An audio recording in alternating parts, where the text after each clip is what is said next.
Raj, I'm in a number of letting agent Facebook groups, and the number of posts that are coming out, this is being filmed in early March, where people are actually saying, what are your plans to deal with the lettings tenant fee ban? And I think to myself, for fuck's sake, they, they've known about this for 2 years, 2.5 years. Why have letting agents been ostrich-like in their approach to the tenant fee ban?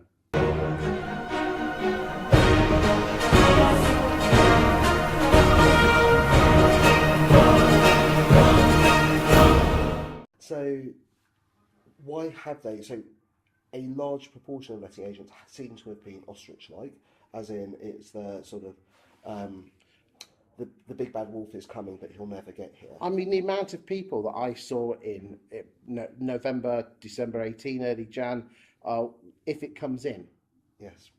if it comes in, some people didn't even think it was coming in.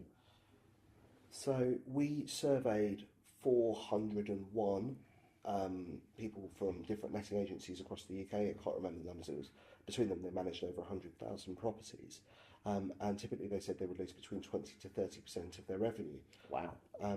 About a year ago, we saw some of our clients really grasping this and seeing this as an opportunity. So an opportunity as a competitive advantage, but also an opportunity to rethink their business models.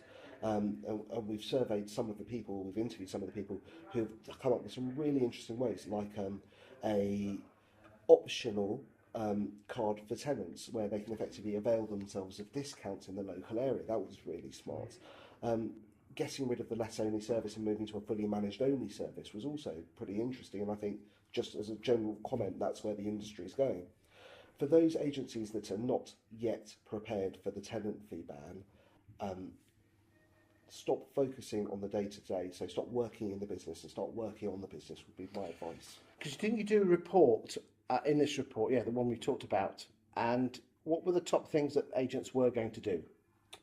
They were going to increase fees to landlords, I believe, and just looking at it more generally, so speaking with people that typically for the amount, and I get that it's geographically different, but to cover the cost of the tenant fee ban, part of it was to increase fees to landlords, and it wasn't a huge increase. And quite a lot of our clients hadn't actually increased the percentage they charge to landlords since they started.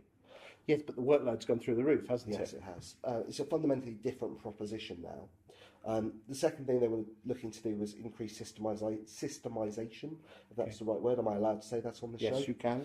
And that basically means what is now called prop tech, or better use of CRM. So effectively increasing the output per person by giving them better tools. And the third was to win new landlords. And winning new landlords, competition seems to have gone down as a big concern. So it really did this year focus on the tenant fee ban. This is the third or fourth year we've run the survey. But winning new landlords was the number one thing they wanted to do so that they could change themselves. But it's really hard work getting landlords to stop letting agents, isn't it? It is. So it is really hard to get someone who's happy with their professional service provider, who they trust, to switch to a comparable professional service provider. Well, it's a bit like people swapping banks. I think that's what the relationship's like, is that people don't love their bank, they just can't be bothered to move, and I think it's the same with landlords. They don't necessarily love their letting agent, it's just better the devil you know. But the opportunities, and I think there are two key ones, are those landlords who are on a let only or a rent collect service and moving them to a fully managed service. So if you are providing a great service to your landlords on a let only or rent collect basis, I believe that you, as a letting agent, should be speaking with them about the value of a fully managed service. They know your brand, they trust your brand. That may mean they know and trust you. And if you genuinely believe that your fully managed service is going to add to them, then please talk to them about it. What marketing techniques do you think they should use to try and attract new landlords? I don't believe that I don't believe that selling works anymore, actually. I think people choose to buy. And people choose to buy based on trust and on expertise. And so if you are A, trustworthy, and B, an expert, then it becomes a lot easier. And then just talking about the things that really matter to them, not that matter to you. I don't believe that saying that we have done X lets in Y months is particularly interesting, because that doesn't, as a landlord, particularly excite me. But talking about things that are of concern to me, for example, and not in particularly granular detail, but tax changes.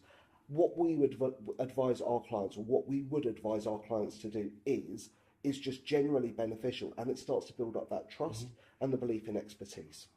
Any other marketing tips that you've seen that work well?